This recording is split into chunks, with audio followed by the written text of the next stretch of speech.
A paz do Senhor, amados, um bom dia a todos. Espero que esteja tudo bem com você e com a sua casa. Hoje é o dia 306 da nossa leitura anual.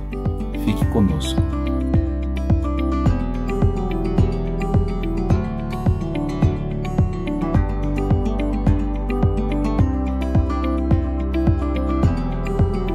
Bom, amados, nós estamos estudando o Evangelho de João e a nossa porção diária de hoje vai do capítulo 5 até o capítulo de número 6.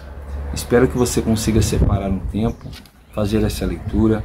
Eu creio que Deus irá falar poderosamente ao seu coração. Amém? O nosso texto devocional de hoje vai se encontrar no capítulo 6 e os versos são 47 e 48. Amém? E a palavra do Senhor no Evangelho de João, capítulo 6, verso 47 e 48, diz assim: em verdade lhes digo, quem crê em mim tem a vida eterna, e eu sou o pão da vida. Amém? Bom, o capítulo 5, como nós tínhamos visto ontem, né? Depois de Jesus curar ali então o oficial de um rei, o nosso Senhor ele vai para Jerusalém. E chegando em Jerusalém, ele chega perto de um tanque chamado de Betesda, né? Que significa Casa das Misericórdias. E ficava ali junto ao portão das ovelhas, né? E Jesus chega ali e vê uma multidão de enfermos, que era comum. As pessoas acreditavam que um anjo descia na água e ele movia a água. Depois da água movida, aquele que entrasse primeiro nela era curado da sua enfermidade. E ali havia um enfermo, um paralítico, já há 38 anos, esperando o agir das águas e alguém colocar ele lá dentro. E ninguém colocava. E então Jesus pergunta para ele se ele quer ser curado. E ele dá essa desculpa. Que não tem ninguém para colocá-lo dentro do tanque quando as águas são agitadas. E então Jesus disse a ele: levante-se, pegue o seu leito e anda. E naquele mesmo momento o homem ficou curado. Quando os mestres da lei ficaram sabendo disso, eles ficaram extremamente revoltados, porque Jesus havia curado um homem num sábado e ele estava carregando a sua cama no sábado. Duas atitudes que não poderiam ser realizadas no sábado. Então, quando eles vão questionar a Jesus, Jesus diz assim: meu pai trabalha até agora e eu trabalho também. E por causa dessa declaração de Jesus, eles começaram a criticar Jesus, porque assim Jesus estava afirmando que ele era o Filho de Deus, sendo assim ele também o próprio Deus. Ele não estava mentindo, ele estava falando uma verdade, mas os mestres da lei não criam.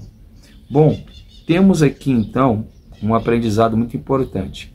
O primeiro aprendizado é que até hoje muitas pessoas ficam esperando o mover de anjos, o mover de materiais, né?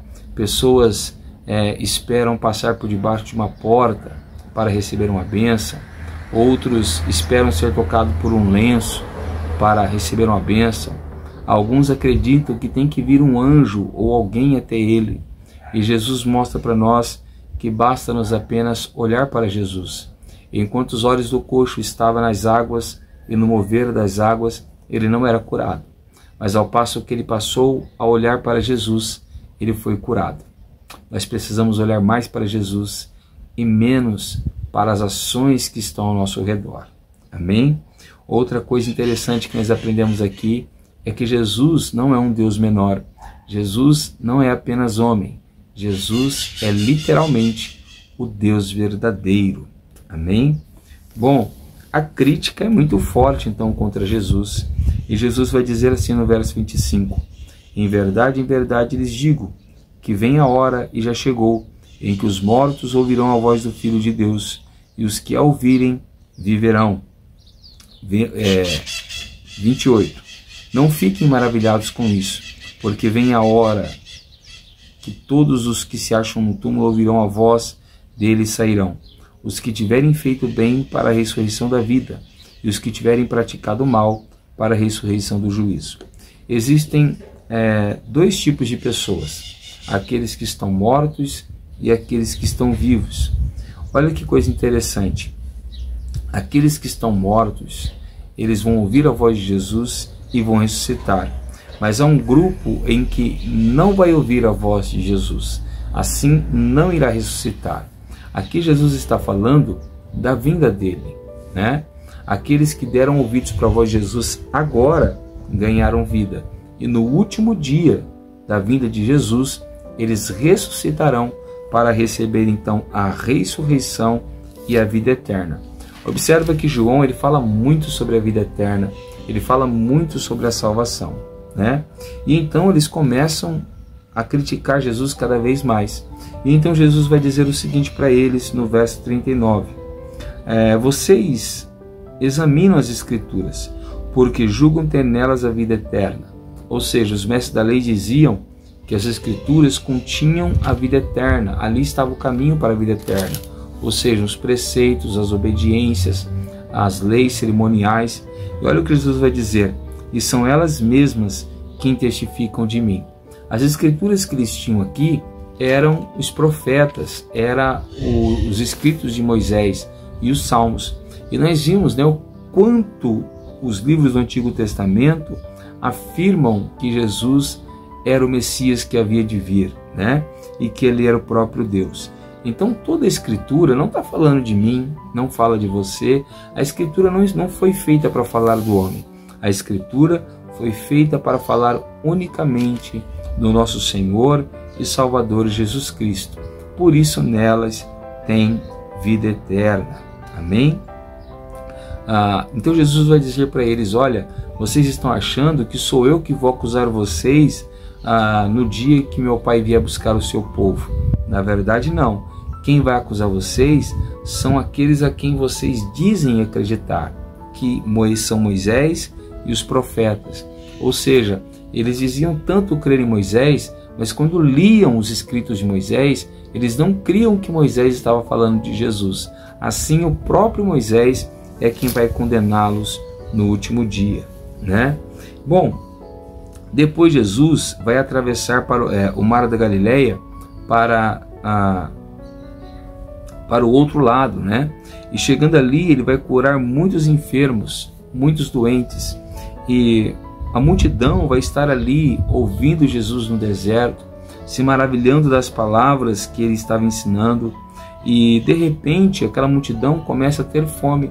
E então Jesus diz a Filipe para dar aí a eles o que comer, né? E eles dizem não ter então o que comer.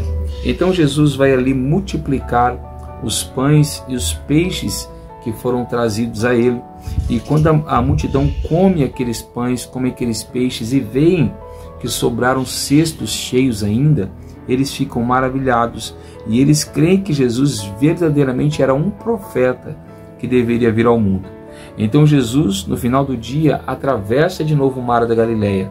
E essa segunda travessia já é para testar os discípulos e a multidão. Os discípulos para ver se eles acreditavam que Jesus era o Filho de Deus e que ele era o Deus verdadeiro.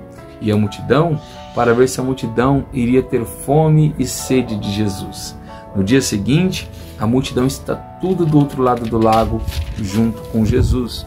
E Jesus vai dizer para eles, olha, vocês não estão me procurando porque vocês viram sinais, mas porque vocês comeram dos pães e ficaram satisfeitos. E eles já queriam proclamar Jesus rei, porque eles estavam preocupados com o corpo físico. A maioria de nós cristãos buscamos a Jesus por coisas físicas, coisas materiais, necessidades físicas, temporais, né? E isso não é um problema. O problema é quando nós não buscamos também o espiritual. Se o nosso corpo físico precisa de pão, de comida, de água, de vestimenta e de descanso, o nosso espírito também precisa de alimento, de descanso, de ensino, né? Então Jesus vai dizer assim no capítulo 6, verso 27, trabalhem, mas não pela comida que se estraga, mas pela que permanece para a vida eterna, a qual o Filho do Homem dará a vocês, porque Deus, o Pai, o confirmou com o seu selo. Então vamos lá. Jesus está falando para eles: olha, vocês devem trabalhar, mas vocês também devem trabalhar não somente pelas coisas materiais, vocês devem trabalhar também pelas coisas espirituais, né? Ou seja, pela vida eterna. Muitos cristãos buscam Jesus somente pelas coisas materiais, e nós devemos buscar a Jesus também e primeiramente pelas coisas espirituais. Nós aprendemos no Evangelho de Mateus que devemos buscar em primeiro lugar o reino dos céus e a sua justiça, e as demais coisas deveriam ser acrescentadas. E então aquelas pessoas começam a dizer para Jesus, né? Que sinal o Senhor vai fazer para que nós possamos crer em Ti? Jesus havia operado um grande sinal, havia multiplicado pães e peixes, e eles mesmo assim não criam. E então Jesus diz assim, eles vão dizer: olha, os nossos pais comeram maná do deserto, comeram pão do céu. E Jesus vai dizer: não foi Moisés que deu o pão dos céus para vocês. Quem dá o verdadeiro pão do céu é meu Pai, porque o pão de Deus é o que desce do céu e dá vida ao mundo. Ele estava dizendo assim: olha, o pão verdadeiro, né, que desce do céu sou eu, né? E eu vou dar vida ao mundo, assim o mundo terá vida eterna, certo? Então não foi Moisés que deu o pão, quem deu o pão foi Deus. E eles vão fazer a mesma pergunta, o mesmo pedido, que aquela mulher samaritana faz no poço de Jacó. Quando Jesus falou assim: olha, se eu der da água que vocês que eu tenho, você nunca mais terá sede. E agora Jesus falou assim: olha, porque o pão de Deus é o que desce do céu e dá vida ao mundo. Quando aquela mulher pede água, ela não sabia, mas ela estava pedindo de Jesus. Agora eles dizem: Senhor, dê-nos sempre deste pão. Aquela mulher disse: Senhor, dai-nos sempre dessa água. Quem é este pão? Aí Jesus vai dizer: eu sou o pão da vida, certo? Então quem tem é Jesus, quem se alimenta de Jesus, tem a vida eterna e nunca mais tem necessidade na sua alma, né? Olha o que ele diz: eu sou o pão da vida. Quem vem a mim jamais terá fome, e quem crê em mim jamais terá sede, né? E aí entra aquele debate, porque eles começam a se escandalizar, porque eles pensavam que Jesus estava dizendo que eles deveriam comer da carne física de Jesus. E muitas pessoas ainda entendem isso hoje em dia, né? Que as pessoas deveriam comer fisicamente de Jesus. E não é isso que Jesus está dizendo. A prova é que ele diz assim: eu sou o pão da vida. Quem vem a mim jamais terá fome. Observa que só o fato de você ir para Jesus, a sua fome será saciada. Ou seja, a nossa alma, né? Depois ele diz: e quem crê em mim jamais terá sede. Ou seja, o que sacia o homem não é comer fisicamente de Jesus, mas crer em Jesus. Depois ele disse assim, verso 40, de fato, a vontade do Pai é que todo aquele que vir o Filho e nele crer tenha a vida eterna. Observa o que nós falamos ontem, que João vai trabalhar muito o fato de nós termos que crer em Jesus, termos que acreditar. E então, olha o que Jesus vai dizer, verso 47, em verdade, lhes digo, que quem crê em mim tem a vida eterna. Olha o que ele disse: quem crê em mim tem a vida eterna. Eu sou o pão da vida. Os pais de vocês comeram maná no deserto e morreram. Este é o pão que desceu do céu, para que todo o que dele comer não pereça. Aqui tem um paralelo. Jesus está fazendo um jogo de palavras. O povo do deserto, lá de Moisés, eles não comeram pão. Eles comeram o maná, ou seja, eles não sabiam o que eles estavam comendo. Lembra da mulher samaritana? Ela não sabia o que estava adorando, né? Este povo, o povo do deserto, não sabia o que estava comendo. A palavra maná significa o que é isso, né? Mas Jesus disse: eu sou o pão, artus zoe, ou seja, pão da vida, certo? Quem vem a Jesus sabe do que está se alimentando. está se alimentando de um pão celestial, de um pão espiritual, certo? Aí o verso 54 vai dizer assim: quem come a minha carne e bebe meu sangue tem a vida eterna, e eu ressuscitarei no último dia. Por causa deste versículo, muitas pessoas pensam que Jesus está falando de comer fisicamente dele, mas não é. Ele está falando de crer nele. A prova é que durante todo o texto ele falou isso várias vezes: quem crê em mim jamais terá sede, quem crê em mim tem a vida eterna, né? Então aqui, quando Jesus fala de se alimentar dele como pão, ele está falando de crer nele. Jesus lá disse para a mulher: aquele que beber da água que eu tenho para dar nunca mais terá sede. E ele não estava falando de uma água física. Aqui também não é de um pão físico. Ele está falando de um alimento espiritual. E o alimento espiritual é o próprio Jesus, a palavra de Deus. Amém? Quando as pessoas se escandalizam desta palavra, ele vai dizer assim, eles vão falar assim: dura esse discurso, quem pode suportá-lo? Mas Jesus, sabendo por si só mesmo que os seus discípulos murmuravam a respeito do que ele havia falado, disse-lhes: isso escandaliza vocês? Que acontecerá então se virem o Filho do Homem subir para o lugar de onde primeiro estava? O Espírito é que vivifica, a carne para nada aproveita. As palavras que lhe tenho falado são Espírito e são vida. Observa que ele diz que ele é o pão da vida. Quem comer tem a vida, certo? Quem comer o pão tem a vida. E que pão é esse que ele está falando? A palavra que ele está falando, porque as suas palavras são Espírito e vida. Então o pão que Jesus está falando aqui é um pão espiritual, que é a sua palavra. Lembre, nem só de pão viverá o homem, mas de toda palavra que procede da boca de Deus. Amém? Então Pedro vai dizer assim: para onde iremos nós, se só o Senhor tem as palavras de vida eterna? Então observa que a vida eterna aqui, ela está associada a crer, e ela está associada à palavra de Deus. Então comer de Jesus para ter a vida eterna, comer do pão para ter a vida eterna, significa crer na palavra de Deus para ter a vida eterna. Então eu digo para você: creia nessa manhã na palavra do Senhor e você terá a vida eterna. Amém? Eu sou o pastor Tiago, da Igreja Pentecostal Poder da Palavra, e eu quero orar por você nesta manhã. Abra o seu coração, feche seus olhos e ore ao Senhor juntamente comigo. Senhor, nosso Deus e nosso Pai, nós oramos a Ti nessa manhã, Te glorificamos e Te bendizemos, porque cremos que Tu és o pão vivo que desceu do céu. Senhor, quantas pessoas estão se alimentando do pecado, da injustiça, da maldade e da mentira? Ou quantas pessoas, Senhor, estão na Tua casa Te buscando apenas por coisas materiais, se esquecendo de buscar aquilo que é espiritual, a Tua palavra, a palavra de vida, a palavra de salvação.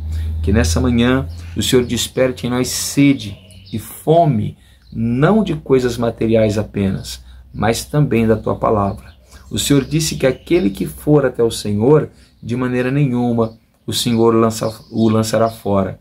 Então não nos rejeite, Senhor, mas nos abrace, nos acolha e nos abençoa com toda sorte de bênção e com a Tua salvação. Em o nome de Jesus. Amém.